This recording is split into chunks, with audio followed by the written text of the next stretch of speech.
Bonsoir à toutes et à tous. Merci d'être là. On est ravis de vous voir aussi nombreux pour cette toute première séance de notre séminaire de culture numérique en verre derrière l'écran. Les verres vont arriver. Séminaire de culture numérique organisé depuis 6 ans désormais par l'école éthique, la grande école, la plus grande école, dirais-je, de l'Internet, qui propose des formations diversifiées au métier de l'Internet et de la culture technologique, de la culture numérique, une école qui donc assume justement la question de la technologie, la question que la technologie nous pose aujourd'hui, comme une question autour de laquelle réfléchir avec un regard, avec un esprit critique. C'est pourquoi ce séminaire est organisé par notre école, que je me fais donc une joie de remercier. Je remercie aussi nos partenaires, et donc à partir bien évidemment de Numa, qui partage depuis 2 ans cet esprit et cette idée, l'idée qui est à la base de ce séminaire. On remercie aussi l'autre partenaire logistique, c'est-à-dire l'Espace 71 de Montreuil, et nos partenaires scientifiques, voire nos amis de l'Université de Montréal, les chercheurs qui travaillent dans le cadre des activités de la chaire de recherche du Canada sur les écritures numériques, dirigée par Marcello Vitali Rosati, et encore les centres de recherche interuniversitaires sur les humanités numériques, dirigés par Michael Sinatra. Je remercie aussi Matteo Treliani, qui est maître de conf à l'Université de Lille 3 et qui collabore comme étant notre consultant scientifique depuis, disons, 5 ans déjà. Et, je remercie encore une fois l'école, je remercie Stéphane Vial d'avoir accepté notre invitation. Stéphane Vial est philosophe du numérique, philosophe du design et l'auteur, entre autres, de L'être et l'écran et du cours traité du design, 2 ouvrages qui nous aident à mieux comprendre la complexité de notre époque, la complexité de la culture numérique. C'est pourquoi nous sommes ravis de commencer cette saison 2018 avec Stéphane. Et donc, je te passe la parole, Stéphane, tout en te remerciant encore d'être là.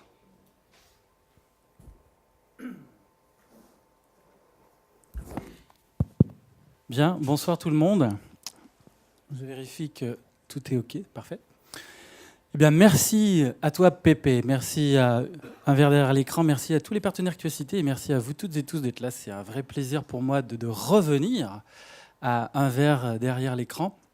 J'ai regardé, c'était en 2014 que j'avais eu l'occasion de présenter déjà quelques idées et d'échanger avec peut-être certains d'entre vous qui étiez peut-être déjà là. Alors, quand Pépé m'a demandé un titre, je vais proposer Design Tech et éthique, ça résonne de différentes manières, je pense, mais à dessein, je dirais, puisque l'éthique n'est pas, pour l'instant, un domaine sur lequel j'ai beaucoup produit. Et à partir du travail que j'ai mené dans le livre L'être et l'écran, comment le numérique change la perception, qui avait fait l'objet de ma première présentation à Un verre derrière l'écran en 2014, peu à peu se sont développées des considérations qui ont un impact éthique. Et ce sont elles que je vais essayer de développer un peu avec vous. Mais ce sont des idées qui sont en train de se développer dans mon travail, donc qui sont encore un peu, je dirais, un peu embryonnaire quelque part, et donc je vous demanderai votre indulgence et aussi peut-être votre inspiration et votre participation lorsqu'on discutera tout à l'heure.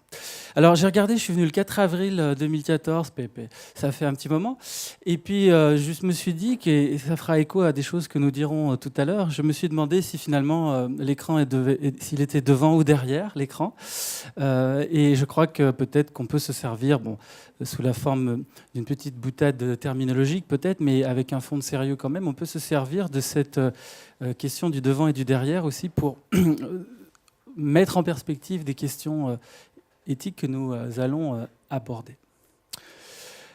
Alors, comme je ne sais pas si vous êtes toutes et tous familières avec quelques principes théoriques que j'ai pu développer précédemment, je vais faire un petit rappel en 3 temps, en 3 actes, de cette théorie dite de l'ontophanie que j'ai proposée dans l'ouvrage L'être et l'écran, et à partir de laquelle se sont développées donc, plus récemment des considérations qui nous mènent vers l'éthique. Alors, je fais de la phénoménologie des techniques, qui est une discipline de la philosophie assez peu développée en France, voire très peu, mais à laquelle, voilà, avec laquelle, disons, il y a on va dire qu'il y a un peu de renouveau depuis quelque temps, qui est plus développée d'ailleurs aux États-Unis ou aux Pays-Bas.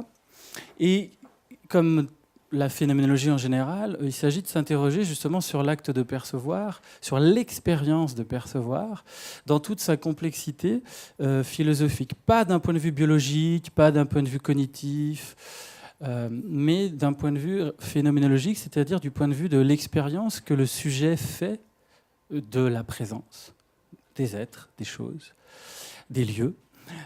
Et donc, je voudrais d'abord vous introduire à cette complexité, ou vous rappeler à cette complexité philosophique de la question de la présence. Qu'est-ce que c'est que être présent, comme nous essayons de l'être en ce moment même, les uns aux autres? Qu'est-ce que c'est que faire l'expérience de la présence des êtres et des choses, c'est-à-dire de les percevoir?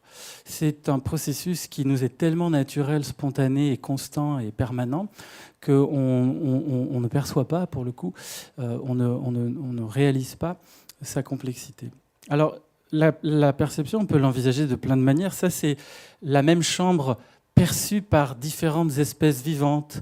En bas à gauche, c'est la manière dont un être humain percevrait cette chambre. En haut à droite, la manière dont un chien, qui perçoit déjà un peu moins de couleurs, l'apercevrait. En bas à droite, la même chambre vue par une mouche qui voit tout en rouge et noir. Et on voit là déjà une idée qui a été démontrée il y a déjà longtemps par Jacob von Uexküll en 1934, qu'il y a autant de mondes qu'il y a d'espèces animales pour percevoir, puisqu'il y a autant de chambres, de champs, de paysages, qu'il y a d'espèces animales ou vivantes pour les percevoir. Et ce que l'on perçoit, ce qui nous est donné à voir et sentir, est totalement conditionné par nos dispositions biologiques, organiques, par nos capacités. On sait par exemple que les faucons voient à 3 km dans la nuit noire. Imaginez les soirées qu'on ferait si on voyait à 3 km dans la nuit noire. On sait que les abeilles voient les ultraviolets. Imaginez les photos sur Instagram sur la plage si on voyait les ultraviolets. Donc le monde qui nous est donné à voir, comme en ce moment même dans cette pièce, est dépendant de nos déterminismes biologiques. Et ça montre à quel point la question de la perception est éminemment philosophique et combien elle donne le vertige, parce qu'on peut se demander finalement si le monde humain, mondes animaux et monde humain, disait von Uexküll, si le monde humain, qui est celui que nous considérons comme étant le monde, d'abord s'il est le seul, et puis s'il nous offre la vision complète. Il y a des choses que nous ne percevons pas, comme les ultraviolets par exemple, ou que sais-je encore. Ici, on voit ce que voit un être humain en haut, ce que voit une abeille en bas. L'abeille déjà ne voit pas les tiges verticales. Ça n'existe pas dans son champ de réalité parce qu'elle n'a pas la possibilité de le percevoir. Et Jacob von Uexküll appelle Umwelt en allemand cette idée qu'on traduit par monde propre. Le monde propre, c'est le monde qui nous est propre, qui est propre à notre capacité de perception. Et donc, ça pose beaucoup de questions. Encore une fois, est-ce qu'il y a un vrai monde ? Lequel est le bon ? Il semblerait que nous vivions dans un assemblage de mondes perceptifs qui se superposent et s'entrecroisent. Alors, moi, ce que j'essaie de montrer, c'est que la question de l'Umwelt, on peut la transposer dans le domaine de la technique. Et que les techniques avec lesquelles nous vivons sont un peu comme des Umwelt. Ce sont un peu comme des mondes propres, mais pas sur un plan naturel ou biologique, mais plutôt donc sur un plan culturel et social, ou socio-technique, je dirais même. C'est-à-dire que l'époque dans laquelle on vit est marquée par des techniques propres à cette époque, et que cela influe sur la manière dont on perçoit à une époque donnée. Des techniques différentes engendrent des perceptions différentes, comme on le voit à travers cette image, ou ici, la manière dont la lumière, la luminosité et la capacité pour les visages d'apparaître à la lumière, eh bien, on ne sera pas du tout qualitativement de même nature si il s'agit, comme ici à gauche, d'une bougie ou d'une ampoule à incandescence. On peut penser au tableau de Georges de la Tour, par exemple, qui donne ou révèle toute la poésie de la lumière de la chandelle, par exemple. Et si on faisait cette soirée à la lumière de la chandelle, nous ne ferions pas tout à fait la même expérience perceptive de la présence. Si on la faisait sous des gros néons blancs insupportables, non plus. Et donc c'est un petit peu à ça que je veux rendre sensible dans cette première partie en faisant des rappels. C'est rendre sensible à la dimension technique, mais invisiblement technique, de la perception. La question de la perception n'est pas seulement une question biologique ou neurocognitive. Elle est aussi socio-techniquement conditionnée. Un exemple indirect. En 1937, la compagnie parisienne d'électricité demande à Dufy de représenter par la peinture l'impact social majeur de l'arrivée de l'électricité dans la vie quotidienne. Vous savez, c'est au musée d'art moderne de la ville de Paris, vous l'avez vu, c'est immense en fait. Hein. Vous l'avez sûrement déjà vu. Et alors, il y aurait beaucoup à dire sur le tableau lui-même ou sur la peinture elle-même. Ce n'est pas le but ici. Ce qui m'intéresse, c'est le titre. Ça s'appelle La Fée électricité. Et c'est le mot fée qui est intéressant parce que c'est un indicateur, c'est l'indice d'un imaginaire magique. C'est-à-dire que l'électricité, lorsqu'elle s'est répandue dans le quotidien, à la fin du 19e siècle et massivement au début du 20e siècle, dans le quotidien privé, l'habitat, mais aussi l'espace public, eh bien, elle est apparue comme magique, l'électricité. Hein, on pourrait faire des références à des éléments de culture plus populaires, comme le film Les Visiteurs. Vous vous souvenez quand Jacouille découvre l'effet magique de l'interrupteur, hein, jour-nuit, dit-il d'un air bêta. Eh bien, c'est cette espèce de naïveté fascinante que l'on peut avoir face à une technique radicalement nouvelle. Nous, on ne s'en souvient pas, on n'était pas là. L'électricité, pour nous, c'est une technique que j'appelle naturalisée. Elle fait partie de l'environnement entre guillemets naturel pour nous, au sens où on ne s'en rend plus compte. Mais il faut essayer d'imaginer ce que ça a pu être pour ces générations-là qui ont vu l'électrification du monde ou du quotidien, à mettre en rapport avec ce qu'on appelle aujourd'hui la numérisation du monde ou du quotidien. Alors, vous connaissez peut-être ce numéro des cahiers européens de l'imaginaire qui met en avant une idée qui est aujourd'hui de plus en plus répandue dans le monde, puisqu'on va voir tout de suite après qu'aux États-Unis, cette idée se développe aussi, qui est résumée ici par une phrase d'écrivain d'Arthur Clarke. Toute technologie suffisamment avancée est indiscernable de la magie. C'est intéressant aussi cette idée.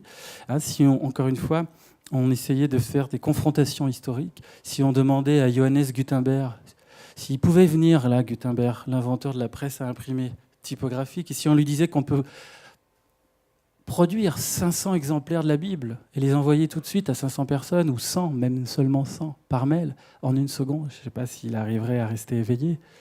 Ça lui ferait bizarre. On peut aussi citer ceci, l'arrivée d'un train en gare de la Ciotat, premier film, ou un des premiers films des Frères Lumière.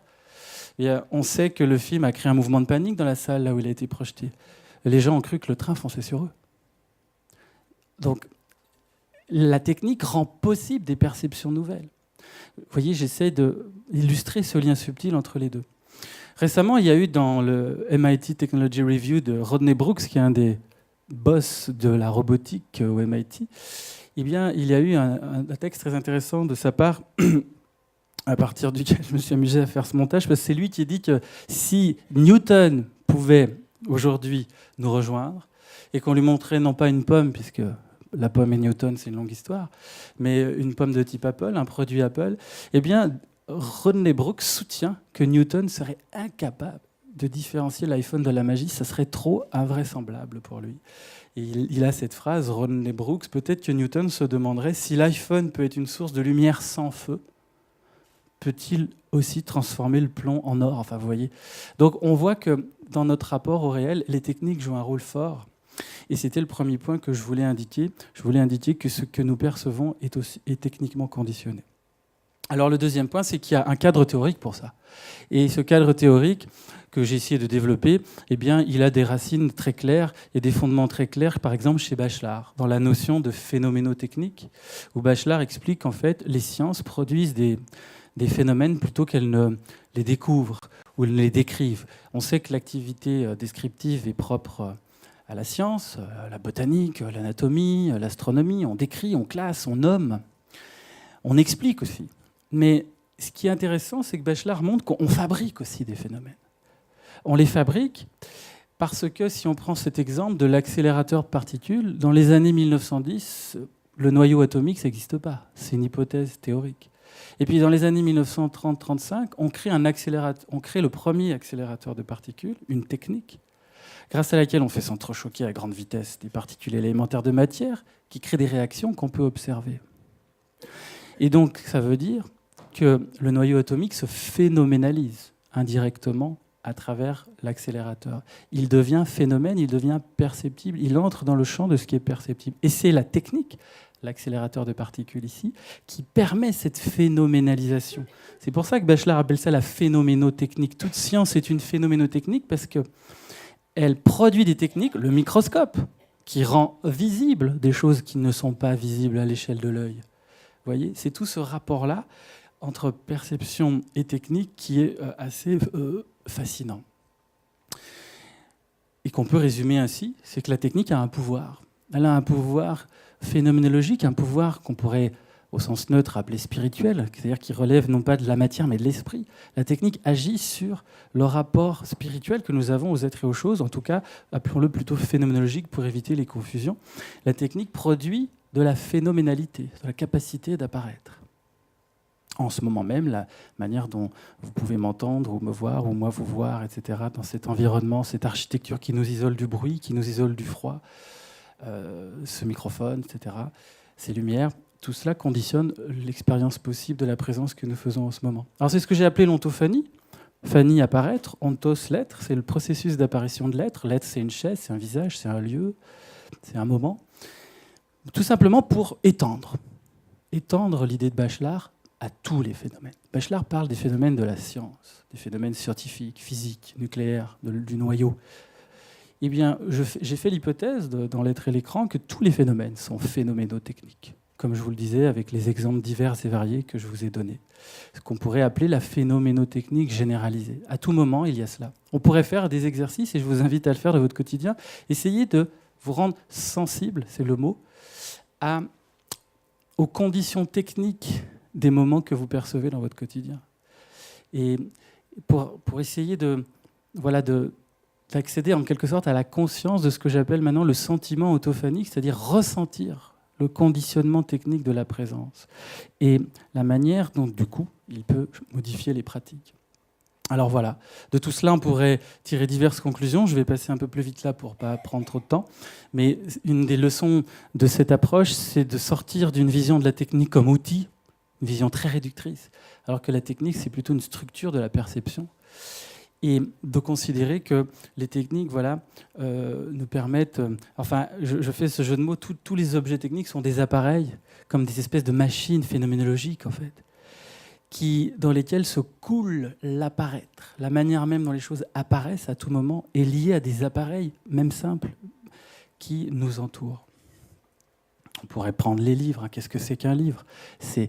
Est-ce que c'est un rouleau ? Est-ce que c'est un codex ? Est-ce que c'est une tablette ? Il y a eu des époques où il était inimaginable de penser qu'un livre, ça pouvait être un codex.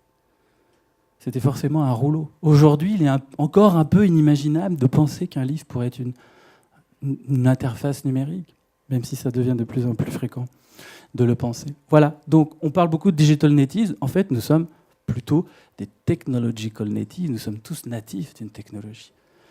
Il n'y a plus beaucoup de natifs du chemin de fer ou du codex, mais il y en a eu. Il n'y a plus beaucoup de natifs il n'y a plus de natifs du tout de l'électricité. Il y a des natifs du numérique, nous dit-on. Il n'y a même plus de natifs du téléphone. Mais il y a toujours ce lien. Aujourd'hui, on vit un moment où l'ensemble des techniques dominantes sont numériques. L'ensemble du système socio-technique dans lequel nous vivons est tissé de technologies numériques, d'informatique, d'électronique, de réseau. Moi, dans le travail théorique que j'ai mené, j'ai essayé de sortir un peu de l'omniprésence du mot virtuel qui capture un peu les esprits pour voir si on ne pouvait pas, c'est ce que j'ai fait là, trouver d'autres concepts pour illustrer la manière dont l'acte de percevoir se modifie lorsque l'on vit dans une époque dite numérique. Et je vais prendre quelques exemples parmi ces catégories. Donc, j'ai appelé les catégories de l'ontophonie numérique. Un collègue m'a aidé ici à schématiser dans un modèle logique. Il y en a 11. Et par exemple, celle-ci, j'ai appelé la versatilité, c'est-à-dire la capacité de bugger. Le numérique, c'est un nouveau matériau, c'est une nouvelle matière, mi-électronique, mi-mathématique, mi-physique, mi-abstraite, mi-concrète, bon, mais qui a, entre autres, la capacité de bugger. Premier cas avéré de bug, 1947, ça a toujours bugué, ça buggera toujours. Il y a toujours cette fragilité dans le numérique qui fait que on peut considérer que le bug est consubstantiel à cette matière calculée qu'est le numérique. Il y a toujours eu des bugs. Bug veut dire insecte en anglais. Edison disait déjà bug dans un sens technicien familier pour dire qu'il y a un problème dans une machine, par exemple, il y a un bug. On sait que les premiers ordinateurs dans les années 40 qui ressemblaient à de grandes armoires remplies de tubes électroniques, comme ça, de grosses ampoules, on sait que parfois ils buguaient quand un petit insecte grillait sur une ampoule. C'est ce qui a aussi consacré l'usage du terme bug dans l'informatique. On sait aussi qu'il y a des bugs qui n'ont pas eu lieu, comme le bug de l'an 2000. Ça nous a fait très très peur. Ça, c'est peut-être autre chose. Vous connaissez aussi ceci, le Blue Screen of Death de Windows, comme ça qu'on l'appelle, l'écran bleu de la mort. On sait que quand Windows fait ça, c'est que ça va très mal, très très mal. On peut se demander, mais quelle drôle d'idée d'avoir fait le design de cette expérience de cette manière, aussi traumatisant. Et c'est le moment de lancer un troll. Je pense qu'un Mac ne se serait jamais permis de faire ça. Il fallait bien que je le dise. Néanmoins, vous vous souvenez de ce bouton sur les iPhones qui ne marche pas des fois. On reçoit un appel, ça n'existe plus, mais non, on essaye de slider pour décrocher, puis ça ne décroche pas. Mais en fait, l'iPhone, il va bien. L'appel suivant, ça marche. Ça bug, l'informatique. C'est fragile. Ça a été redit récemment par un philosophe anglais d'Oxford qui appelle ça l'insoutenable fragilité du digital. C'est assez intéressant, cette idée. Comment le digital est tellement fragile que il prend comme exemple, le 27 mai 2017, il est à l'aéroport, à Heathrow ou à Gatwick, à Londres, je ne sais plus. Et puis, il y a un énorme plantage informatique. Il y a eu 75 000 livres en monnaie de perte. Il y a eu 3 jours d'immobilisation, en quelque sorte, de l'aéroport. 75 000 passagers affectés. Et il s'étonne de cela, cette insoutenable fragilité du numérique. C'est une matière, le numérique, qui fait ça. Forcément, ça a un impact sur la capacité de percevoir. On s'habitue à percevoir de la buggabilité, de la versatilité. Mais c'est très inattendu pour nous, c'est inouï comme perception. Jamais aucune matière ne s'est permise de se comporter comme ça. Imaginez un seul instant si ce mur buguait. C'est-à-dire, il s'absente et il revient en une fraction de seconde. Imaginez ce qui nous arriverait. Imaginez si les matériaux traditionnels avaient le culot d'être versatiles. Imaginez, je ne sais pas moi, un pilier de la Tour Eiffel qui s'absente et qui revient. Ou le pilier de votre chaise, tac, tac. Et puis, on ne peut pas redémarrer la chaise. Vous voyez, c'est une matière qui nous fait vivre cela. Et donc, moi j'essaie d'analyser cette expérience existentielle du matériau numérique, sans considération politique ou économique, qu'on peut aussi avoir, évidemment, pour voir comment, dans l'expérience humaine, phénoménologiquement, se jouent les choses. On pourrait en citer d'autres, la réversibilité. On peut revenir en arrière dans le numérique, ce qui est complètement contraire en apparence, puisqu'en fait, le numérique n'est pas si réversible que ça. Il est aussi soumis à de l'irréversibilité, mais le monde physique est soumis à de l'irréversibilité. On ne peut pas revenir en arrière. On va tous mourir. Ça, c'est irréversible. Héraclite, 2500 ans avant aujourd'hui. Toute chose naît et meurt. On ne se baigne jamais 2 fois dans le même fleuve, disait-il. Ou, je ne sais pas, dans Hamlet, la mère d'Hamlet lui dit que lorsque son père est mort, « All that lives must die », mon cher Hamlet, tout ce qui vit doit mourir, il faut que tu l'acceptes, que ton père soit mort, c'est irréversible. Dans le numérique, on peut annuler, revenir, refaire, à tel point qu'on rêverait de le faire dans nos expériences non numériques. Qui n'a jamais rêvé d'annuler une chute, d'annuler un lapsus, d'annuler une erreur, d'annuler un accident? Ça ne marche pas. On ne peut pas remettre le dentifrice dans le tube, comme fait dire Woody Allen à son personnage désespérant et désespéré du film Whatever Works, lorsqu'il veut illustrer l'idée de l'entropie. L'entropie de l'univers, c'est que l'univers est en expansion croissante et qu'on ne peut pas revenir en arrière. Et bien dans le numérique, on perçoit de la réversibilité. Pourtant, on sait qu'il y a bien de l'irréversibilité matérielle, on peut perdre ses données. Mais on s'habitue à percevoir des choses réversibles, ce qui est un peu surnaturel pour nous. rappelons-nous de la magie tout à l'heure. Bon, je ne vais pas toutes les évoquer, ces capacités, sinon on n'aura pas assez le temps. J'ai combien de temps encore, Pépé? Ça va? Ça va. Okay. Je fais toujours attention parce que je me laisse piéger. Mais celle-ci peut-être, la capacité qu'a le numérique de faire apparaître Fanny autrui. Autrui Fanny. Ce n'est pas le premier objet, dispositif, artefact, qui a cette capacité. Le bon vieux téléphone, celui de Graham Bell, celui des années 1880, qui ressemblait à peu près à celui-ci, ce n'est pas le premier celui-là, mais à peu près de cet ordre, c'était déjà un appareil réticulaire qui mettait en réseau, parce qu'il connectait deux interlocuteurs à distance, et qui a engendré une nouvelle manière pour autrui d'apparaître, puisqu'en fait, avant le téléphone, il n'avait jamais été possible, dans l'histoire de l'humanité, d'entendre la voix humaine sans voir le visage en même temps.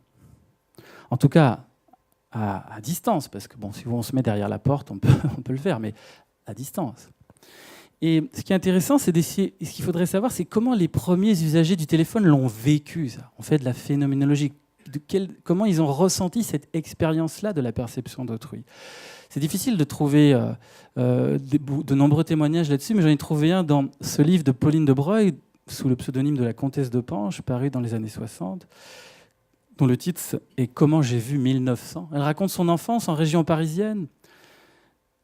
À l'époque, le téléphone, c'est comme Twitter au début, c'est un gadget, ou c'est comme l'iPhone, c'est un truc pour les riches. On ne sait pas à quoi ça sert, mais les riches se l'achètent. Alors, elle est d'une famille aisée, on installe le téléphone dans le manoir familial dans les années 1895, 97, pas par là. Et puis elle raconte comment se comportent les gens dans la maison. Alors je vous raconte un tout petit peu avant l'extrait, mais quand ça sonne, on ne décroche pas déjà. Parce que quel est le type d'objet qui sonnait avant le téléphone? La sonnette. Et quels étaient les usages acquis? Le domestique va ouvrir quand ça sonne. Le téléphone sonne, on ne va pas décrocher. Le domestique va décrocher. Aujourd'hui, c'est un peu différent quand ça sonne.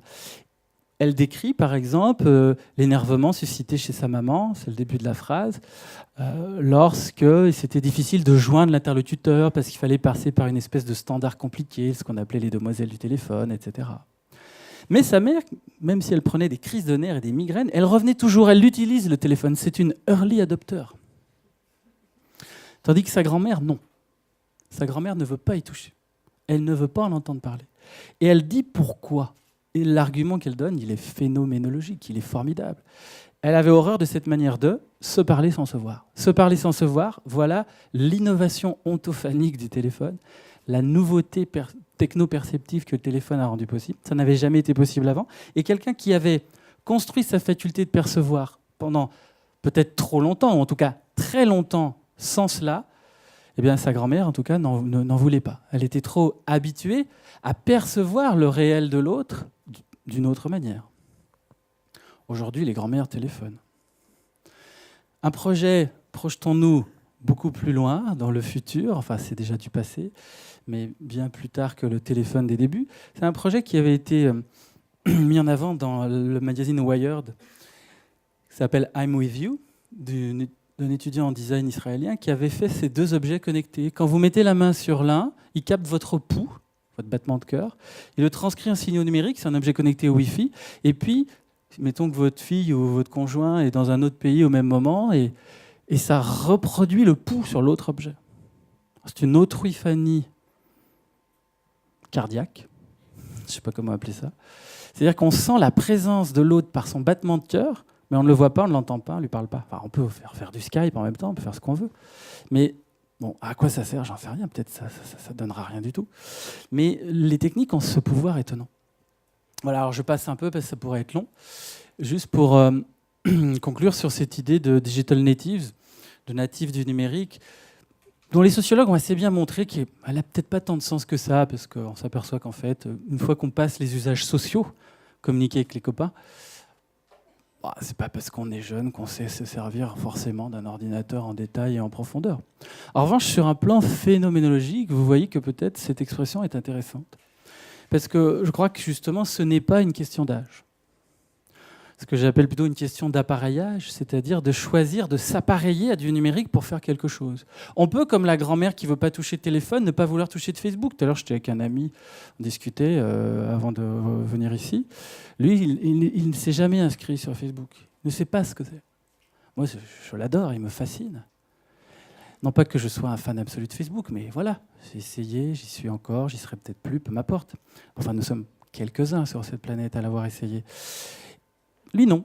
Je trouve ça formidable parce qu'il n'a pas choisi de s'appareiller à ce type de médium technologique pour expérimenter des relations sociales, quelles qu'elles soient. C'est pour ça que je dis appareillage et pas âge. Être natif du numérique, c'est ça, c'est avoir acquis, quel que soit l'âge, cette faculté de voir apparaître ou de voir naître, c'est un peu une naissance quand les choses nous apparaissent à la conscience, le monde. C'est vivre la présence ou la naissance des êtres et des choses avec des appareils numériques. C'est vivre derrière l'écran et devant. C'est le petit clin d'œil à Pépé, mais c'est vrai, c'est qu'on peut se demander de quel côté on est finalement. Je me demande si ça a du sens encore aujourd'hui d'être devant ou derrière, si on n'est pas des deux côtés, évidemment, en permanence. Alors, comment nous allons glisser vers des questions éthiques ? Pas tout de suite. D'abord, on va glisser vers des questions morales. Je vais faire une distinction.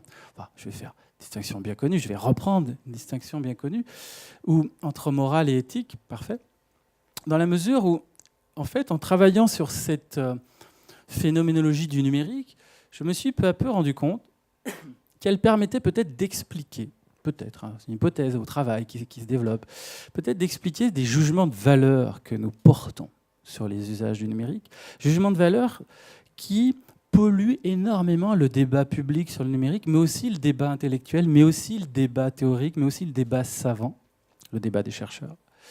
Et je voudrais vous introduire à ça. Alors, en sous-titre, je dis contre le digital bashing, comme ça, avec un peu d'humour, mais ça peut nous mener à cela, ça peut nous mener à cesser ce qui s'apparente à du digital bashing, qui n'est pas la même chose qu'une critique nourrie du numérique, qui reste essentiel. Et d'ailleurs, c'est ce qu'on fait là aussi, une critique du numérique, une critique constructive. Alors, de quoi parlons-nous ? D'abord, même si la phrase est un peu longue, on va se concentrer sur la fin. Juste, quelle est la méthode employée ici ? Justement, c'est ce que j'appellerais une critique phénoménologique du jugement. C'est-à-dire tenter de déceler comment nous interprétons nos perceptions, nous les interprétons quasiment de manière inconsciente, pour en tirer des jugements de valeur. Et je voudrais essayer de vous montrer comment nous faisons ça, et comment nous faisons ça à notre insu. Une espèce d'inconscient psychosocial qui se joue dans cette façon de faire. Et je vais essayer de vous le montrer à travers des exemples. On parle beaucoup de l'attention aujourd'hui. On va y venir progressivement. Je voudrais prendre la question de l'attention à partir du cadre théorique qui est le mien, en fait, qui est celui de l'ontophanie. Est-ce qu'on peut parler d'une ontophanie de l'attention ? Ben oui. Par exemple, en ce moment même, quels sont les éléments qui sont donnés à ma perception sur vos visages, votre body language, qui me donnent l'impression que vous êtes attentif ? Ou si je suis enseignant en train d'enseigner en cours, comment je perçois que ceux qui m'écoutent, par exemple mes élèves, sont attentifs ? Comment se manifeste, où suis-je ? Comment se manifeste le fait d'être attentif ? Ce n'est pas la bonne slide, ça. Par exemple, je vais vous raconter une petite expérience que j'ai vécue en tant qu'enseignant, il y a quelques années, d'ailleurs, quand j'enseignais ici à Paris, dans une école de design. Et puis, j'organisais un petit séminaire théorique autour de la table. Il y avait une quinzaine d'étudiants. Et je vois un étudiant, voilà, ces étudiants adorables, aucun problème relationnel, hein, c'est dans un environnement, on va dire, privilégié. Et puis, je vois un étudiant qui agite sa main droite derrière une écharpe que tient sa main gauche, pendant qu'une étudiante fait un exposé. Alors, je me dis, en fait, je ne sais pas trop ce que je me dis, je me demande un peu ce qui se passe. Je suis un peu embêté par cette perception. Là, j'ai l'impression, j'interprète. Il n'écoute pas. Réflexe bête du prof bête. Je me dis, il n'écoute pas. Qu'est-ce qu'il fait ? Mais en même temps, je ne sais pas ce qu'il fait. Alors, discrètement, comme il est connu pour être le geek de la classe, je lui fais un petit tweet, quand même, pendant qu'une étudiante fait un exposé. Et je lui dis, est-ce que vous êtes avec nous ? Elle ne me regarde pas, elle continue. Je reçois une réponse. Monsieur, le Wi-Fi de l'école ne marche pas. Le Wi-Fi de l'école ne marche pas, et ça veut dire qu'il était en train de chercher un mot ou quelque chose qui venait d'être dit dans l'exposé, il soutenait son attention différentiellement sans perturber l'exposé, en allant chercher le mot qu'il connaît. Bon, tout le monde fait ça tout le temps, hein. Mais bon, c'était en 2011, ça date un peu maintenant. Et ça m'a étonné, ça m'a intéressé. De même, ça, là, le multi-fenêtrage en temps réel, tout le monde fait ça. Est-ce que ça veut dire qu'on n'est pas attentif parce qu'on est dans toutes les fenêtres à la fois ? Pas sûr. Mais je me suis rappelé cet autre étudiant sans écran qui me donnait l'impression de ne pas écouter parce qu'il dessinait au lieu de prendre des notes. À l'époque, j'étais prof de philo en terminale. Alors, je me disais, bon, je vais rien lui dire. Il est grand. Il va prendre de notes, il ne prend pas de notes. Je sais ce que ça va engendrer pour lui de ne pas prendre des notes, mais tant pis. Je ne vais pas aller faire la police. Et puis, un jour, je ne sais pas, peut-être 3 mois après la rentrée, comme tous les jours en cours, je pose des questions. Et certains élèves répondent, puis un jour, il répond à une question. Et moi, ça m'a fait un trauma, quoi. Je me suis demandé ce qui se passait. Une espèce d'irruption de sa présence dans le champ de la présence du groupe classe. Et puis ça m'a rappelé ces petits post-it, sur ces petits post-it ou bouts de papier qu'on a parfois près de nos téléphones, ces petites pâquerettes que l'on dessine en parlant au téléphone, ces drôles de graffitis bizarres qu'on dessine des fois en parlant au téléphone, ces manières par la main, le dessin, des fois de soutenir une attention sans même s'en rendre compte. Je ne sais pas jusqu'à quel point il a été attentif. Mais en tout cas, ce sont des exemples de situations vécues qui me semblent intéressantes pour montrer comment, face à des situations d'usage, on juge très vite les usages, on les juge moralement, avec une tendance assez répandue à condamner, parce que c'est trop nouveau, c'est trop bizarre. On n'a pas d'habitude perceptive. De référence. La lecture, ça c'est une photo faite dans le métro parisien, vous reconnaissez. J'ai coupé les têtes, et puis je me suis dit, voilà. Alors je vous raconte l'histoire. À gauche, une personne qui a encore un vrai rapport au savoir. Vous voyez, ça marche. Si vous riez, c'est que cette idée reçue, qui est reçue en nous tous, elle est reçue en vous, en nous, qui lit probablement Le Rouge et le Noir, ou un bon polar. À droite, une digital native. Alors, pas de chance, c'est un garçon et une fille. Bon, une digital native, ou un digital native, peu importe, qui joue à Candy Crush avant d'aller à la fac ou au boulot, qui est complètement scotché à son écran, qui ne sait rien faire d'autre. Un bon exemple de ces manières, voilà. Mais qu'est-ce qu'ils font sur leur écran, ces gens ? Qu'est-ce qu'elle fait sur son écran ? Lui, Hamlet, on ne sait pas non plus ce qu'il fait, regarde peut-être des photos. Mais peut-être qu'elle lit le dernier rapport du Conseil national du numérique sur le travail. On ne sait pas. Mais la question, elle est là, c'est comment se manifeste, en termes de perception, l'acte de ceci, cela, l'acte de lire ici. Est-ce que quand on lit un livre ou un article sur son smartphone, comment on sait qu'on lit un livre ? Et pourquoi on réduit ce que les gens font sur écran au simple fait d'être sur écran ? Pourquoi on ne fait pas pareil avec le livre ? Tous ces gens accrochés à du papier toute la journée. Pensez à ces gens à la BNF qui passent 12 heures par jour sur du papier. Aucun média ne s'en affole. Aucune étude pour nous faire la comptabilité de nos heures. Le nombre d'heures par jour que l'on passe au contact du papier. Tout le monde s'en fout. Technique naturalisée. L'électricité, technique naturalisée. Combien d'heures par jour passons-nous exposés au plus près de notre intimité corporelle à du textile ? Une technique aussi. C'est une technique, le textile. Ça n'inquiète personne. L'écriture, on pourrait parler de l'écriture. Je me souviens de cette double page dans Le Monde. Faut-il encore écrire à la main ? J'aime beaucoup cette phrase. J'aime beaucoup cette phrase parce que écrire à la main semble s'opposer à écrire au clavier. Mais je ne sais pas avec quoi vous écrivez sur le clavier, vous. Moi, ce n'est pas avec mes pieds. C'est bien à la main. Et ça me rappelle la guitare ou le piano, même si je ne suis pas grand praticien, mais il y a de la motricité cognitive qui passe dans la main du guitariste ou du pianiste. Il y en a aussi chez celui ou celle qui est habitué à taper sur un clavier. Pourquoi ces oppositions duales un peu étranges ? Bon, alors il y a tout un débat qui n'est pas résolu. Il y a quelques années, on nous parlait de ça. Aux États-Unis, on va arrêter l'écriture en attaché, tracer la lettre. On va faire de l'écriture en script pour favoriser la lettre frappée du clavier.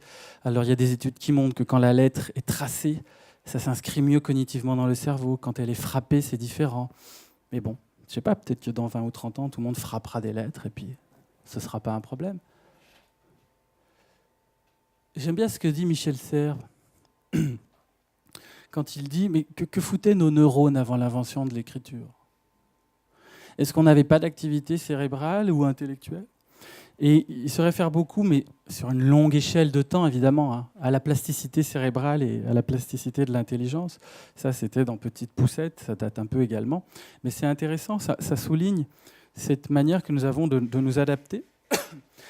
Et donc, bien malin, celui ou celle qui pourra dire ce qui va se passer hein, dans nos usages de la lecture ou de l'écriture. En revanche, juger, ça, on adore. Où suis-je ? Alors, j'ai essayé d'étudier un peu cette tendance que nous avons au jugement dualiste, parce que le dualisme, c'est un grand thème philosophique. Alors, d'abord, le dualisme numérique, c'est bien de le rappeler, hein, c'est l'idée que pour absorber le choc hein, que nous a fait le numérique dans nos habitudes perceptives, eh bien, on a eu besoin de croire en deux mondes. On a appelé ça, vous savez, on a appelé ça le réel et le virtuel. On y a longtemps cru. On sait maintenant que ça ne marche plus. D'ailleurs, maintenant, on appelle dualisme numérique cette croyance en l'existence de deux mondes séparés. Mais attention, ce sont deux choses distinctes, le numérique et le non-numérique. Mais ce ne sont pas deux choses séparées, dont l'une serait virtuelle numérique en ligne sur écran, l'autre serait soi-disant réelle physique hors ligne hors écran. Et je suis désolé, la lumière de l'écran, ce sont des photons qui viennent frapper la rétine, hein, c'est de la matière. Hein. L'électronique, c'est de la matière également. On considère souvent que le virtuel, c'est ce qui est simulé informatiquement, abstrait, dans du logiciel, coupé du corps, loin de la vérité. On considère habituellement que le réel, c'est le monde des processus physiques. Pourtant, l'informatique, c'est bien physique. Hein. On peut aussi penser à l'impact écologique de la consommation électrique d'Internet. C'est assez physique aussi. Le réel, soi-disant, le monde des objets tangibles, le monde ancré dans le corps, le vrai monde, quoi. Alors ça, on connaît. Hein. C'est la caverne. Hein. C'est la caverne, c'est les prisonniers enchaînés qui sont les humains, qui voient des ombres qu'ils pensent être la vérité ou la réalité plutôt, et qui n'en sont pas, évidemment, qui sont manipulés par d'autres, et puis qui sont dans un faux monde. Et puis c'est la matrice. C'est la matrice. C'est le premier épisode de Matrix, c'est exactement ça. Hein, être dans la matrice ou en dehors. C'est pas étonnant que ça date des années 90, à un moment où on pouvait avoir ce genre de fantasme métaphysique. D'ailleurs, moi, je l'ai eu aussi. En 98, j'étais jeune pro de philo, et mon collègue Paul me dit « Stéphane, on va se créer un email. » Un email, un courrier électronique. On va s'envoyer des messages dans le cyberespace. Le mot cyberespace, c'est comme l'a fait électricité tout à l'heure.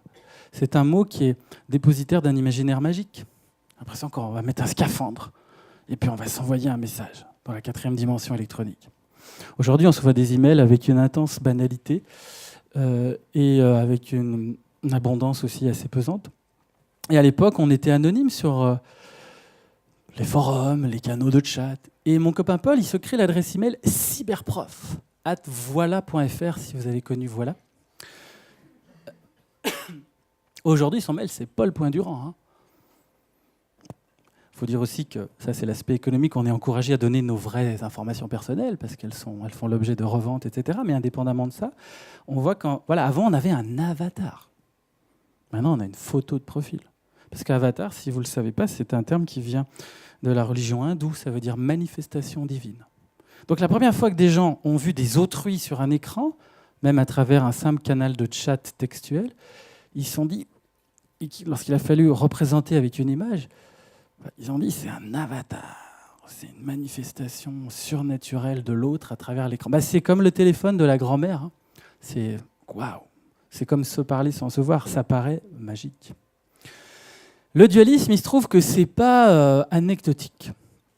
Parce qu'en fait, il s'avère anthropologiquement que c'est un des fondamentaux de la pensée humaine. Françoise Héritier, qui est d'ailleurs décédée récemment, qui avait succédé à Lévi-Strauss, avait montré dans son ouvrage sur le masculin et le féminin, son double ouvrage sur le masculin et le féminin en 1996, que, en plus c'est d'actualité, mais que l'opposition, si c'en est une, ou la distinction, enfin le couple de concepts masculin-féminin, s'enracinait dans une tradition ou une habitude de pensée qui est anthropologiquement vérifiable d'après son travail, qui se retrouve dans plein d'oppositions de termes. Ce sont des oppositions duales, dit-elle, qui sont fondées sur un rapport conceptuel hiérarchique entre deux valeurs, dont l'une est implicitement privilégiée. Par exemple, si je dis le haut et le bas, tout le monde spontanément valorise le haut.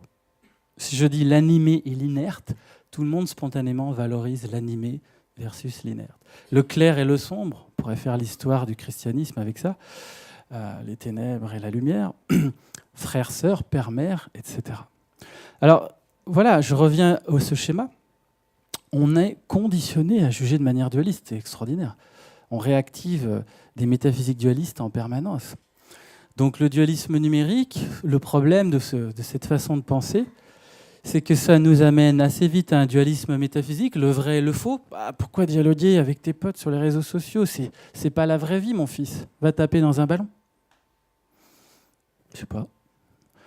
Pourquoi chatter avec des gens en ligne ? C'est pas la vraie vie, ça. Mais vous rencontrez beaucoup de gens dans la rue, vous ? Vous faites des grandes rencontres humaines dans la rue, vous ? Dans les espaces physiques traditionnels ? C'est pas sûr, hein ? C'est pas sûr. Et puis ça se transforme en dualisme moral. Et c'est à cela que je voulais venir. Et on peut l'illustrer très bien en image. La morale du numérique, c'est ça. C'est celle qui nous fait la morale toute la journée. La morale dualiste, entre le vrai, le faux, le bon, le mauvais. Alors c'est parti. Je vous raconte l'histoire. Dans les sociétés postmodernes, hyper industrialisées, les individus sont des atomes de solitude qui se croisent dans les transports en commun, qui sont des espèces d'unités sur roue sous terre.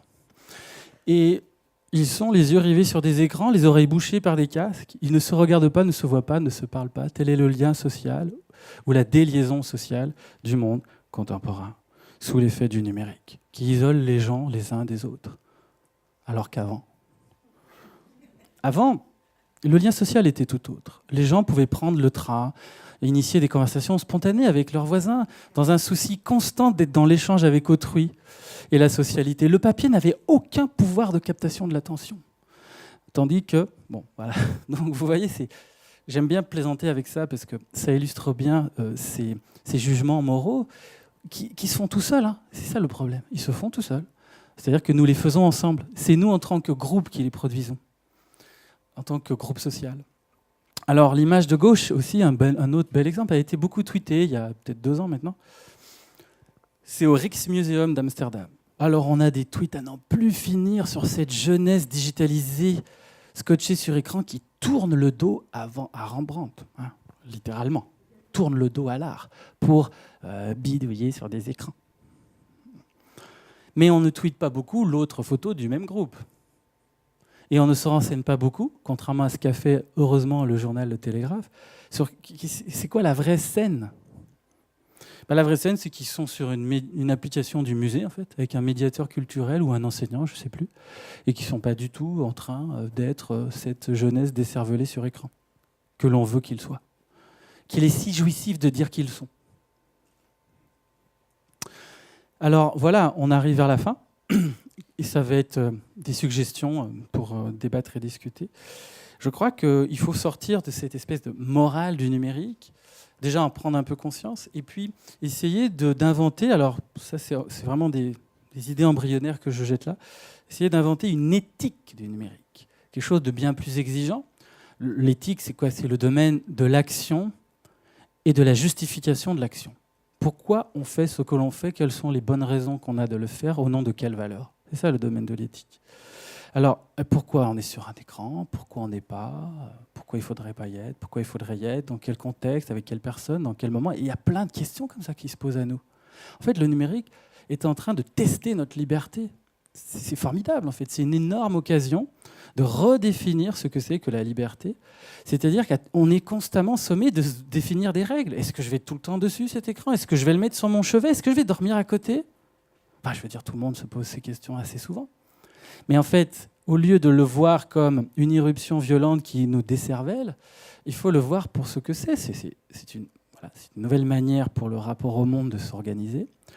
Et que du coup, c'est une formidable occasion de reprendre le pouvoir de sa subjectivité, en fait. Mais il faut le faire. Alors, aujourd'hui, on parle de cela plus avec le terme de l'attention. C'est vrai que le travail d'Yves Citon, que je cite, si j'ose dire, ici, a été assez parlant. Et comme je sais qu'il va venir dans le séminaire un peu plus tard dans l'année, il m'a paru intéressant de faire un petit lien. Ça, ce sont entre guillemets, des paroles d'Yves Citon dans une vidéo qui résume assez bien ses idées. Alors, il nous parle de l'économie de l'attention. Bon, tout le monde connaît cette idée que l'attention, c'est une ressource rare capturée par les géants du numérique et que justement, on est constamment sollicité par les interfaces avec du contenu qui capte notre temps de cerveau disponible, etc. Et il y aurait une bonne concentration versus une mauvaise distraction. Comme par hasard, hein, je n'ai pas besoin de le dire, mais si je dis bonne concentration, on a tendance à penser sans écran. Si je dis mauvaise distraction, on a tendance à penser sur écran. Mais ça pourrait peut-être être aussi l'inverse. Peut-être qu'il y a des bonnes concentrations sur écran. Moi, quand j'écris un livre sur écran, je pense que c'est pas trop mal. Hein. En tout cas, ça me va bien. Hein. Mais il y a peut-être aussi des bonnes distractions. Je veux dire, quelle différence entre avaler de la pub à la télé pendant 20 minutes ou avaler des trucs qui défilent sur votre mur Facebook. Enfin, ça dépend qui vous suivez, vous me direz. Hein. Mais il faut se méfier un petit peu d'un risque dualiste qu'il peut avoir là. Mais néanmoins, on peut pas contester qu'il y a là une certaine pertinence à pointer ce marché de l'attention. Et puis, je me permets de citer Pépé au passage. Eh bien oui, Pépé a étudié de manière intéressante certains environnements numériques, et notamment ce phénomène bien connu maintenant qu'on appelle les smombies, vous savez, les smartphones zombies. C'est-à-dire nous tous, comme ça, dans la rue. C'est-à-dire on ne fait plus attention à ce qu'il y a autour de nous, à tel point qu'il y a des dangers dans l'espace public. Vous lirez l'article de Pépé, c'est très bien expliqué. Hein, donc les villes rivalisent d'imagination pour trouver des moyens de faire lever le nez, quoi. Il y a même des panneaux pour les automobilistes. Attention, il y a des smombies, faites gaffe, ils ne vont pas voir, ils vont traverser sans vous voir, vous, gros camion. Intéressant. Donc il y a bien une crise de l'attention. Ça, c'est Time Well Spent, c'est une initiative américaine lancée par Tristan Harris qui montre comment, pareil, à tout moment, il y a du contenu qui mobilise notre attention. On ne peut pas contester ça. En revanche, j'ai beaucoup réfléchi à ce phénomène parce que ça me pose des questions. Et je crois que c'est la partie visible de cette crise phénoménologique que nous vivons. Et c'est bien une crise au sens où c'est un déchirement. C'est à la fois une occasion de créativité, de réinvention de la liberté, mais c'est aussi un déchirement parce que c'est un abandon inévitable de certaines manières que nous avions d'être attentifs avant. On ne peut plus exactement faire comme avant. À moins de vivre comme un ermite, c'est possible aussi, ou de faire comme la grand-mère de Broglie. Pas pour moi. C'est un peu plus dur avec le numérique quand même. Alors, Tristan Harris, c'est quelqu'un qui... Je vous invite à écouter ce TED Talk si vous ne l'avez jamais fait, c'est super inspirant. Qui propose, qui a travaillé chez Google, qui est parti de chez Google sur un mode assez contestataire, assez critique, disons, de ce que fait Google, au nom du design éthique. Et il revendique une pratique de design du numérique qui ne soit pas simplement... une joie créative d'inventer de nouveaux services et de nouvelles applications fascinantes. Non, qui ne soit pas seulement ça, c'est déjà peut-être pas mal, mais qui soit une manière de protéger, vous voyez le titre, de mieux nous protéger de la distraction et donc de préserver notre attention. Est-ce qu'on pourrait imaginer des applis qui prennent soin de notre attention au lieu de nous faire perdre un peu le fil de nos idées, quoi. Enfin, moi, je disais souvent avant à mes étudiants, parce que je faisais le test avec moi-même, entre le moment où vous allumez l'ordinateur et le moment où vous faites ce pourquoi vous l'avez allumé, il s'est passé combien de temps, vous avez fait combien de choses? Mais ça, je disais ça il y a 5 ans, avant que les disques durs aient de la mémoire flash, que maintenant on n'éteint plus l'ordinateur. Enfin, on l'éteint quasiment pas, quoi. On rouvre l'écran et puis il est là. Mais le phénomène perdure. Il dit ceci, Tristan Harris, il dit que ça prend 23 minutes pour se reconcentrer après une interruption.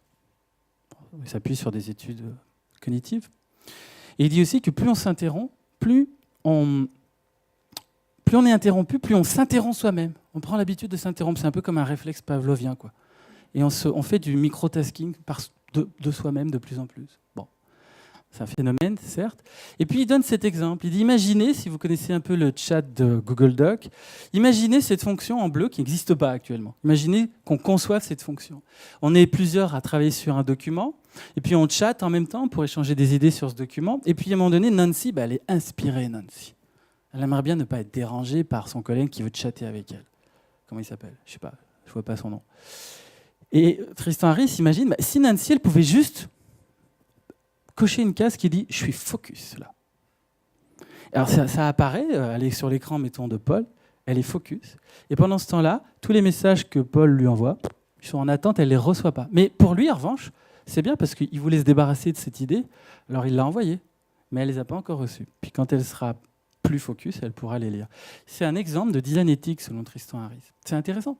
Il y a plein de choses à faire dans ce domaine. Ça m'a donné cette idée récemment, j'ai tweeté ça il y a quelques semaines, parce que j'aurais trop aimé avoir ça. À certains moments de ma vie professionnelle, je m'apprête à envoyer un mail, puis là on ne voit pas bien. Pour éviter de vous en vouloir dans l'avenir, qu'est-ce que c'est écrit ? J'arrive pas à me relire tellement c'est pas bien.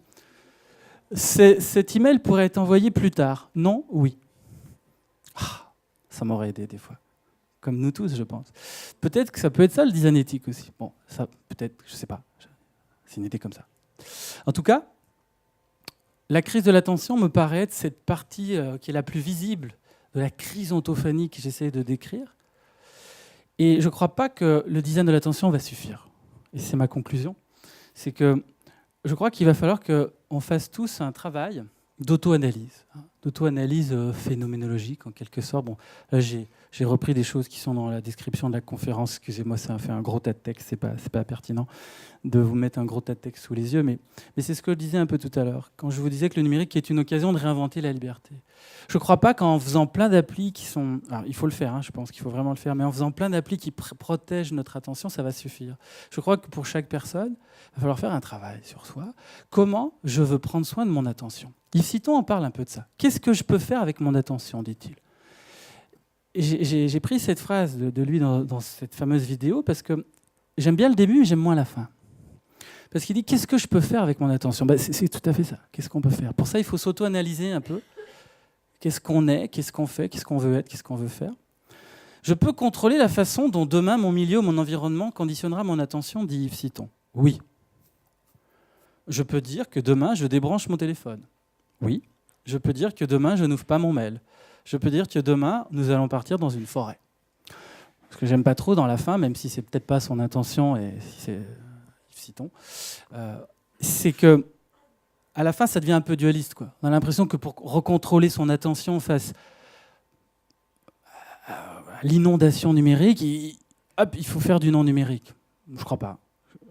En revanche, chacun doit chercher ses stratégies. Moi, par exemple, j'ai désactivé toutes mes notifications. Mais je me suis aperçu que les petites pastilles rouges, j'ouvre mon iPhone ou mon téléphone, je vois des petites pastilles rouges, je vois que j'ai deux notifications. Je les avais désactivées, elles ne sont pas venues sur mon écran, mais je vois cette pastille rouge. J'ai désactivé les pastilles rouges.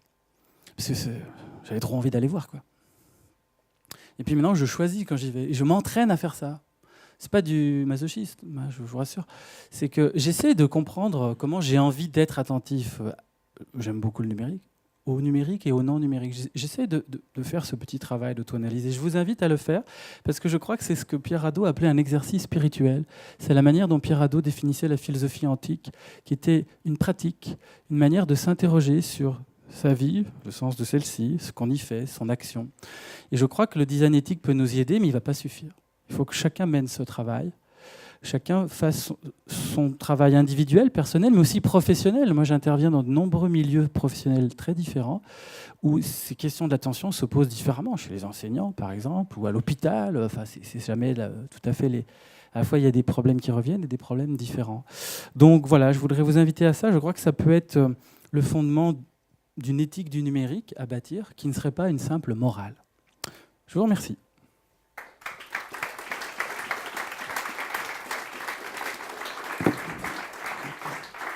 Merci beaucoup Stéphane, merci beaucoup de ton intervention aussi passionnante qui nous fait bien comprendre, bien saisir la complexité de ce rapport entre la technologie, le social et l'humain en général. Comme tu l'écris, comme tu l'as dit, être philosophe du design, être philosophe du numérique aujourd'hui, ça veut dire être philosophe de l'expérience humaine, philosophe de l'existence. C'est pourquoi je trouve ton intervention, comme tes ouvrages d'ailleurs, est très, très, très intéressante. Et maintenant, je passe tout de suite la parole au public pour des questions.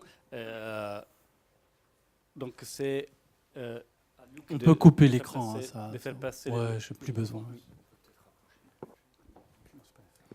Alors, ça ne marche pas si Si, on m'entend. Je trouve que l'introduction est assez bonne. En fait, ma question est assez simple. Dans le design d'interaction, il y a une base, on parle de 2 schémas qui sont la carte et le chemin.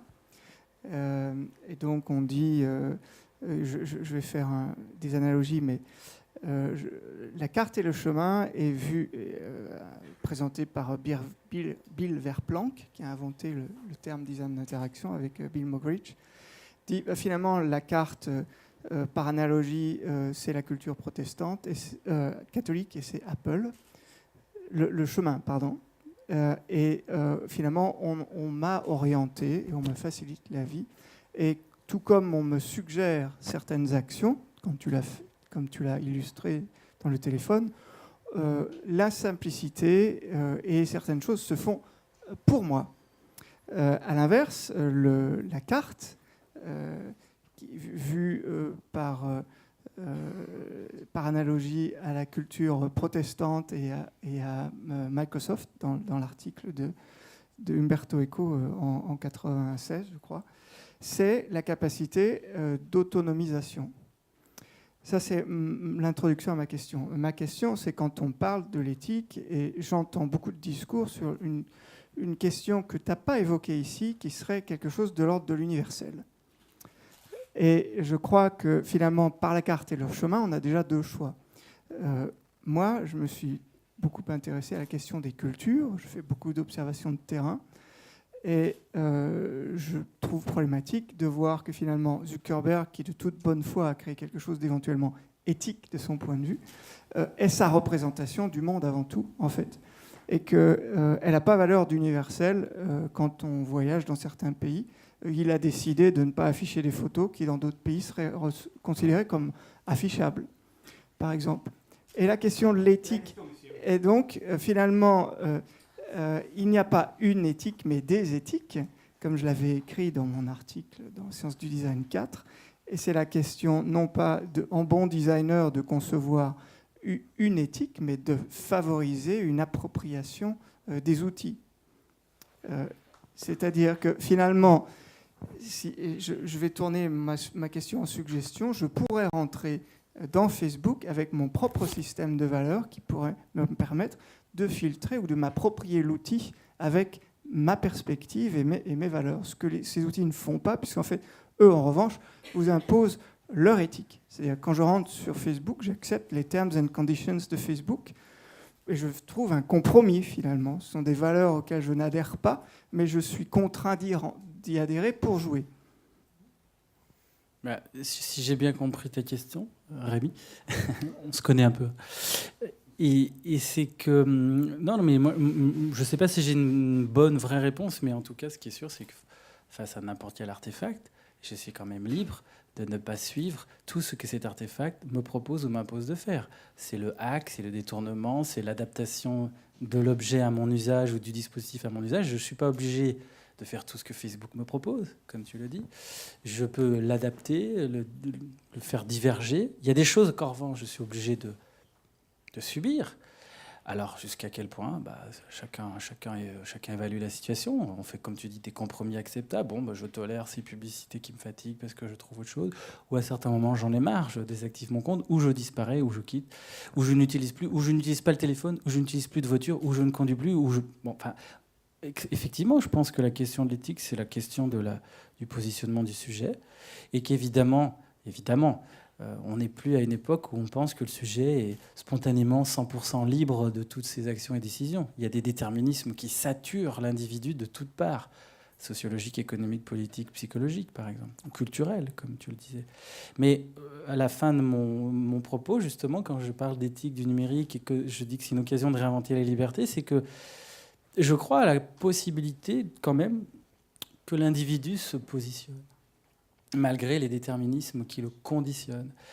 Et pour ça, il faut qu'il en prenne conscience. Il faut prendre conscience des déterminismes. C'est très spinoziste peut-être, ou freudien, mais il faut prendre conscience des déterminismes, ou bourdieusien si c'est social, mais il faut prendre conscience des déterminismes qui nous donnent l'illusion que l'on croit être libre en faisant ce qu'on fait, pour après voir ce qui nous reste comme marge.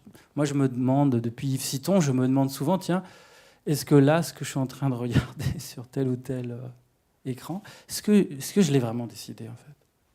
Mais là où moi je fais une nuance, c'est si j'utilise autre chose que du numérique, c'est pareil. Est-ce que j'ai vraiment décidé de la manière dont l'industrie automobile organise la circulation, dont la manière dont les pouvoirs publics organisent la circulation avec les autos, par exemple?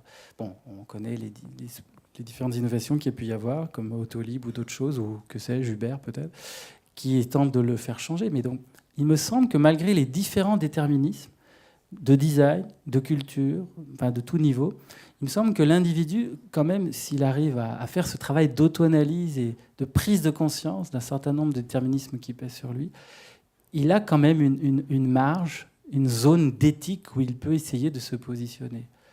En tout cas, c'est une hypothèse que je souhaite maintenir vivante et voir comment on peut en tirer des choses sans tout miser sur le design. Tristan Harris, qui dit, c'est qu'au fond, nous ne sommes que de pauvres petites bêtes qui obéissons au design des applis, et puis nous n'avons finalement pas beaucoup de pouvoir, nous, en tant que sujet. Je ne suis pas sûr. En revanche, c'est certain que le design nous conditionne, mais on n'est pas non plus obligé de faire tout ce qu'il nous dit de faire, etc. Il y a des architectes qui mettent des murs de clôture à certains endroits que les gens enjambent, parce que c'était mieux de passer là, en fait. Donc, c'est ce rapport entre le sujet et la technique, dans ce rapport où est la liberté et donc le champ possible de l'éthique, c'est-à-dire d'un choix d'action qui puisse être justifié ou justifiable pour telle ou telle raison ou telle valeur. Au nom de quelle valeur je veux avoir quelle pratique avec mes écrans? Je crois qu'il y a une question là. Alors, je sais pas, bon. Oui, il faut qu'on soit un peu plus bref. Ouais, au fait, vous semblez faire une opposition entre le fait de faire designer une app qui serait éthique ou designer quelque chose qui serait éthique et un travail plus individuel, personnel, sur soi, justement, de faire l'effort de se poser la question sur son rapport aux choses, sur est-ce que justement c'est bien de regarder ça, qui serait plus le fait de retrouver sa liberté ou en tout cas se questionner soi-même. Est-ce que vous pensez qu'en tant que designer, on peut aider les individus à le faire, à justement pas les orienter sur un choix, mais justement les aider à se poser des questions, les aider à se re-questionner sur leur liberté, la façon dont leur attention, et si oui, comment? Oui, mais en partie. C'est-à-dire qu'on sait bien qu'on donne aux designers, on prête aux designers parfois un pouvoir qu'il n'a pas ou qu'elle n'a pas. Le ou la designer n'est pas tout puissant. Il ne peut pas contrôler les comportements. Il peut orienter, il ne peut pas contrôler. On pourrait le dire aussi comme ça. Donc oui, on peut faire des choses, c'est le propos de Tristan Harris. Oui, on peut faire quelque chose par un design qui se veut éthique. On peut faire quelque chose pour aider les gens à, je sais pas, à mieux posséder leur attention, par exemple. Mais moi, ce que je dis, c'est que ça ne suffit pas. Enfin, ça ne va pas suffire parce qu'à un moment donné, il y a aussi le sujet. Donc je dirais oui en partie. Oui, c'est sûr qu'on peut faire mieux. Mais on ne pourra pas par le design résoudre ça. Comme on ne peut pas par le design faire ressentir... Si, on peut générer des émotions, mais on ne peut pas non plus... C'est une ambiguïté. Si on peut avoir une influence, mais en même temps, on ne peut pas contrôler, on ne peut pas tout déterminer. Et c'est, comme on l'a dit tout à l'heure, chaque individu peut aussi détourner quelque chose qui est censé lui faire A, puis on fait B avec. Donc... je pense qu'il faut le voir comme une dynamique. En tout cas, j'invite à le voir comme ça. Moi-même, je n'ai pas une idée définitive là-dessus, mais comme une dynamique entre le sujet et l'objet, finalement, et que ça ne peut pas tout venir du sujet. Par exemple, c'est ce que disent les gens qui revendiquent beaucoup le design éthique, qu'on est trop faible face à des budgets de design et de développement qui font tout pour arriver à obtenir de notre comportement quelque chose, oui. Et en même temps, on est capable de plein de stratégies avec nos objets ou nos écrans. Donc, je pense que c'est entre les deux et qu'il faut faire des essais par des projets de design, voir ce qu'on arrive à faire, mais que ça a une limite. Ça peut pas, à mon avis, ça ne peut pas tout traiter.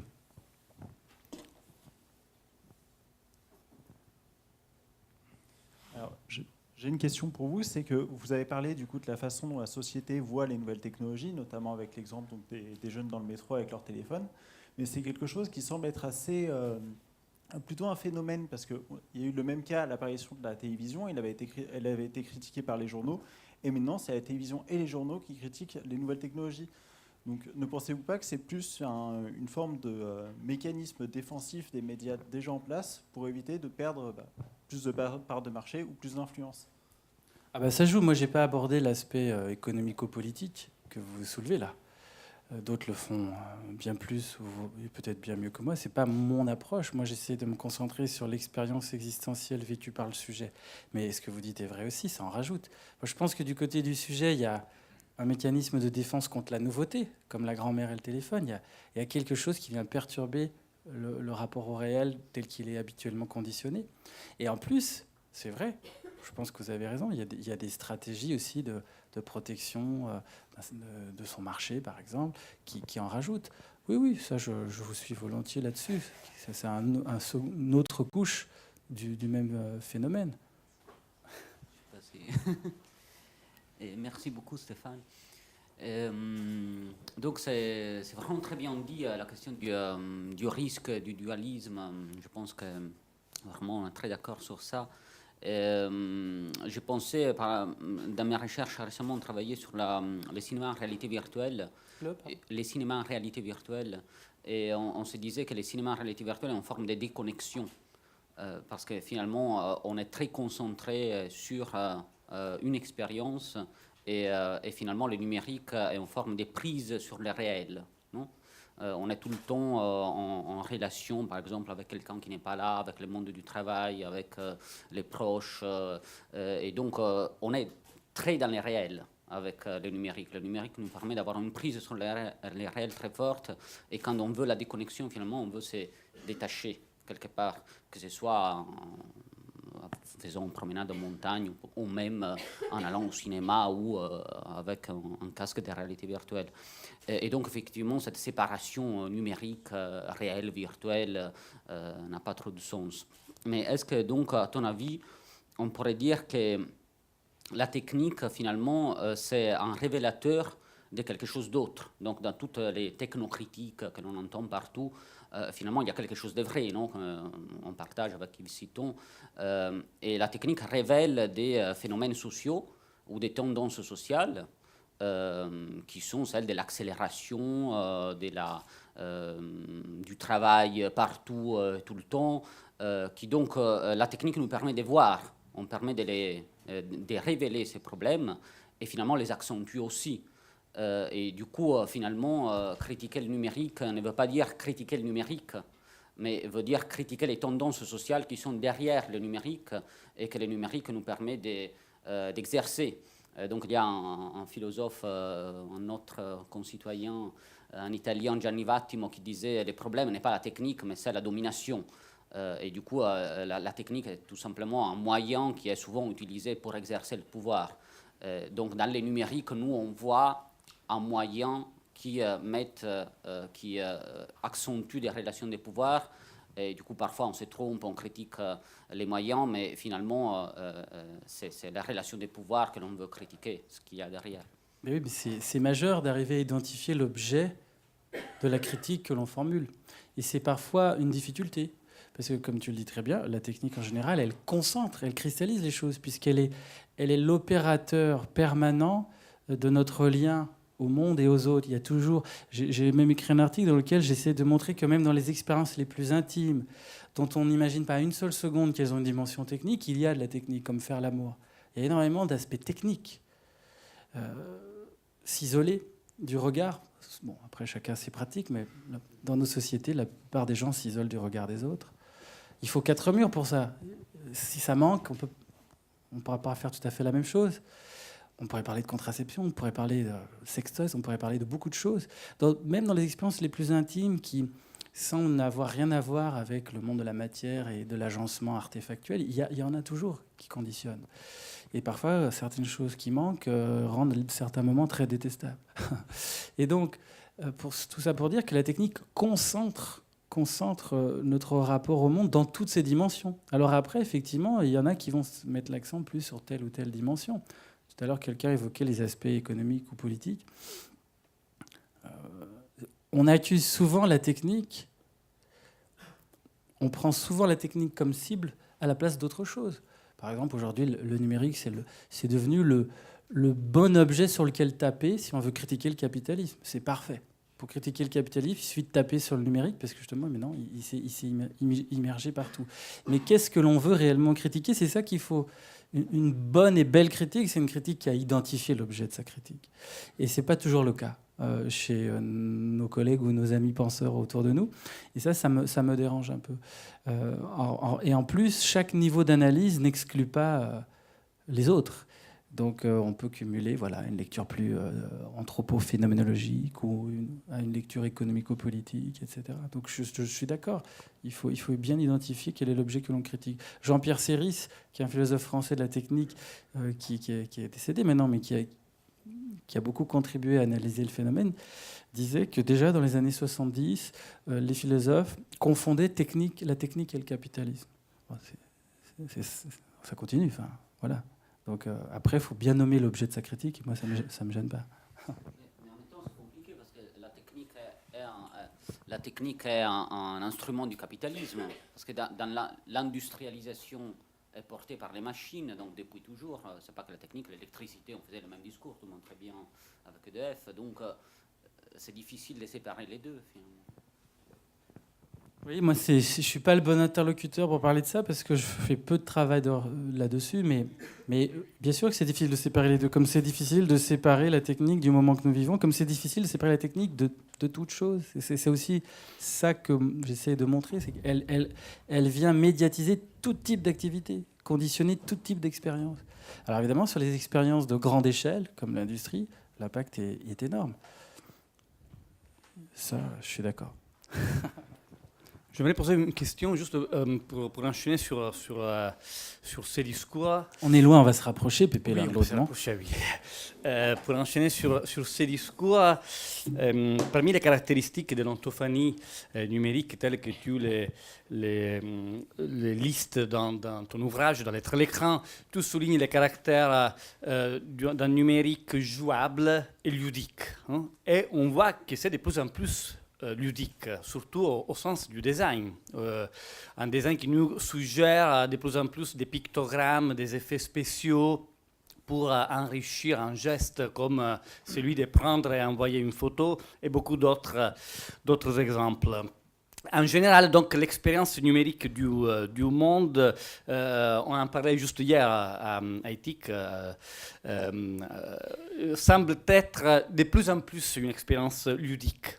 En général, le numérique, la technologie numérique a ce pouvoir, disons, de fluidifier, de faciliter, de simplifier notre expérience du monde parce que la technologie numérique peut l'accélérer. Et alors, à partir de l'exemple que tu as fait d'une option à laquelle on pourrait penser, est-ce que vous êtes sûr de vouloir envoyer ces mails? Donc, au lieu d'accélérer et d'aller de plus en plus en ce sens-là, proposer aussi des options plus réflexives. Est-ce que, donc, à partir justement de cet exemple, je te pose une question avec laquelle je ne suis pas d'accord, mais comme personne ne la pose, alors je l'ai fait moi. Est-ce qu'il y aurait les risques là-dedans d'une banalisation de l'existence, c'est-à-dire la rendre tellement simple, tellement facile, tellement ludique, tellement jouable que oui, on arriverait donc à la banaliser. Ou plutôt, l'existence est-elle déjà assez banale qu'on ne peut pas faire pire? C'est ça la question. Je ne sais pas si je l'ai bien Banal compris. et cher aussi, c'est très cher. Mais sur le côté ludique, il faut juste distinguer ludification ou gamification, qui est une tendance de design qui se répand partout. On va gamifier toutes les expériences et c'est un instrument du marketing, etc. parce que ça engage les utilisateurs dans les expériences parce qu'elles sont jouables, etc. Il faut distinguer la ludification ou, comme dit Sébastien Janvaux, la ludicisation de ce que moi j'appelle la ludogénéité, bon, excusez-moi pour ces termes, c'est-à-dire le fait d'être ludogène, c'est-à-dire de générer de l'humeur ludique. Moi, ce que je dis, c'est plus que le matériau numérique et les usages et cultures numériques qui lui sont associés ont tendance à être ludogènes, c'est-à-dire à générer une humeur ludique. Je sais pas, je vais prendre un exemple tout bête, mais aujourd'hui, quand on écrit une lettre qui n'est pas un email, ça arrive encore, on a moins tendance à terminer par « Je vous prie d'agréer, madame, monsieur, l'expression de ma considération distinguée ». Moi, quand j'étais étudiant, quand j'envoyais des lettres pour trouver un stage, c'est comme ça qu'on écrivait. Aujourd'hui, on dit bien cordialement. C'est l'email qui a amené ça. C'est les manières de communiquer plus détendues. Alors, peut-être pas hyper ludiques, là, pour le coup. Hein. Bien cordialement, c'est pas hyper ludique, hein, je vous l'accorde. Mais je fais un lien entre cela et une espèce de détente, de quelque chose de moins solennel, de quelque chose de moins formel. Et il y a plein d'exemples d'humeur ludique. Il y a aussi plein d'exemples de haine, hein, aussi. Mais enfin, là, on parle du côté positif. Il y a plein d'exemples d'humeur ludique associés au numérique. Et alors après, dans la deuxième partie de ta question sur la dimension de la banalité, je ne sais pas. En tout cas, moi, je ne crois pas du tout qu'on peut enfermer la vie, l'existence dans quoi que ce soit. Enfin, c'est trop. Il y a trop de choses. Et je ne pense pas qu'on puisse enfermer dans une appli toute la complexité et la subtilité de l'existence. Donc ça, j'y crois pas du tout, en fait. Hein. Et puis, de toute façon, les utilisateurs sont libres. Enfin, je veux dire, la publicité, c'est une manière aussi de rendre la vie aseptisée, de l'enfermer dans un système de pensée et de valeurs. Mais qui croit encore à la publicité, enfin, à ce qui est dit, aux messages ils sont efficaces pour nous faire acheter le jour où on hésite devant 2 produits en magasin. Mais voilà, donc je crois pas que le design des expériences à travers les applications. Je ne sais pas si je t'ai bien compris, mais je pense pas. Oui, je pensais par exemple au design de certains sites de rencontres. Ah. Est-ce que, par exemple, le design de certains donc sites de rencontres Non, je taquine. pourrait... non, moi ça va, je suis... Bref. Je le dis parce qu'il y a la capture vidéo. Non, mais c'est vrai. Est-ce que les designs de sites de rencontres pourraient, par exemple, je répète, je n'y crois pas, mais pourraient, par exemple, banaliser ce que ça veut dire que la rencontre, ce que ça veut dire que chercher quelqu'un, le trouver ou pas, par exemple? Je suis la bonne personne à qui il faut poser cette question. Je vais le dire aussi parce qu'il y a la vidéo. J'ai rencontré ma compagne sur un site de rencontre. J'ai pas du tout l'impression que ça a dénaturé la possibilité... Alors, avant de faire cette rencontre-là, j'en ai fait pas mal d'autres qui n'étaient pas très intéressantes ou qui n'ont pas abouti à ce que je pouvais chercher, par exemple. Mais si je prends banaliser au sens de dénaturer, par exemple, je ne considère pas du tout que ça dénature.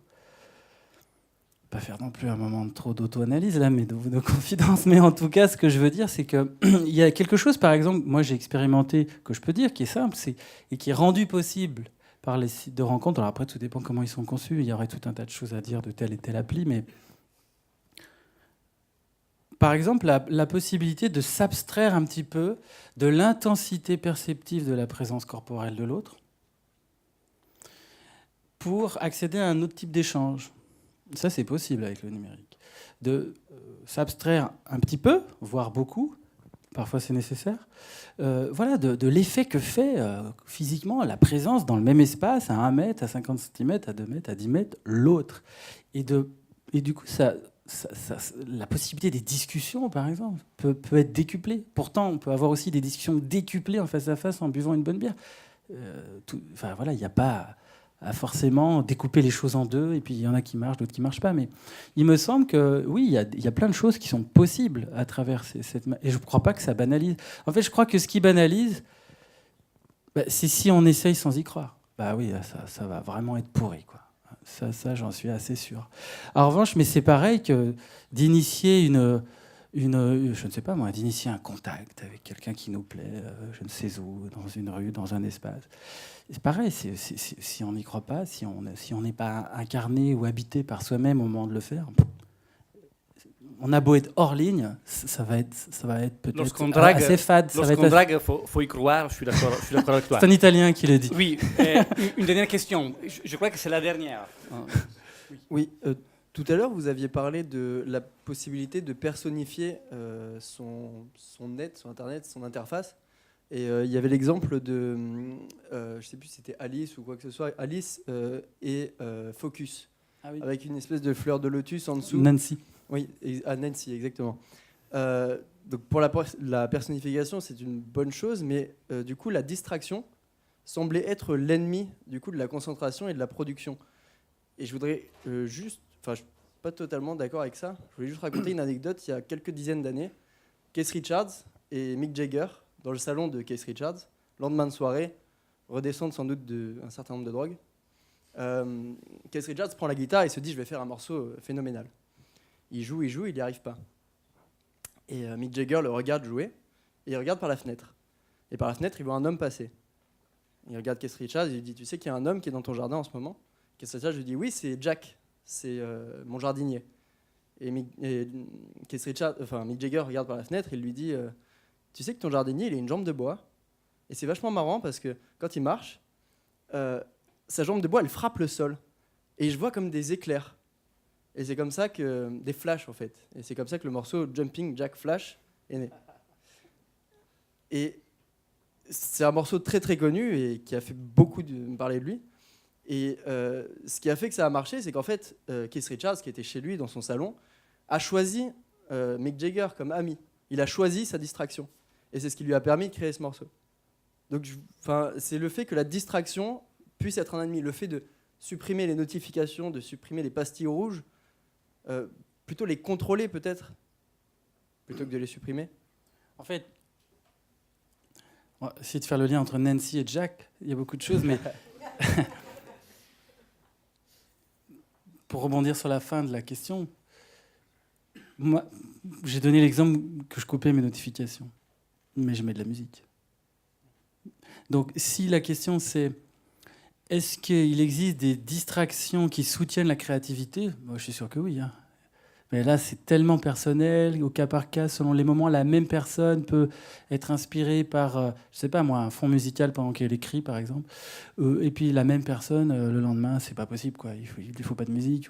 C'est tellement fragile pour le coup, c'est tellement lié, il me semble, à la singularité de chaque personne et de chaque situation que c'est un peu difficile de vous répondre. Mais en revanche, là où je suis d'accord, c'est que, en tout cas, moi personnellement, je n'ai pas du tout voulu dire qu'il ne fallait pas de distraction pour être concentré. C'était les termes d'Yves Citon, il est posé bonne concentration à mauvaise distraction. La distraction était plutôt pris, je pense, dans son esprit au sens de divertissement qui détourne de quelque chose. Et l'exemple de Nancy, c'était l'exemple qu'elle a besoin de travailler. Elle ne pouvait pas en même temps chatter. Mais à l'inverse, d'autres personnes peuvent être stimulées par un chat. Donc c'est assez difficile de vous répondre, mais je ne pense pas qu'il faille les opposer. Je ne pense pas qu'il faille opposer concentration et distraction. Et c'est vrai que dans certaines choses que j'ai pu relayer, ce n'est pas forcément moi qui les disais, on pouvait avoir l'impression que concentration et distraction s'opposaient. Non, pas forcément. Vous avez raison, elles peuvent se nourrir l'une l'autre. Ça, je suis d'accord. Je suis désolé, mais je suis obligé d'arrêter là notre rencontre, notre séance. Merci beaucoup, Stéphane, d'avoir partagé avec nous tes recherches, toujours très, très, très, très passionnantes. Merci beaucoup. Merci à vous tous d'avoir été là avec nous. Et donc, rendez-vous en février. Pas ici, mais à l'espace 71 avec Bruno Patino. Et donc j'espère que vous serez aussi nombreux que ce soir. Merci encore, merci à Numa et merci à notre école.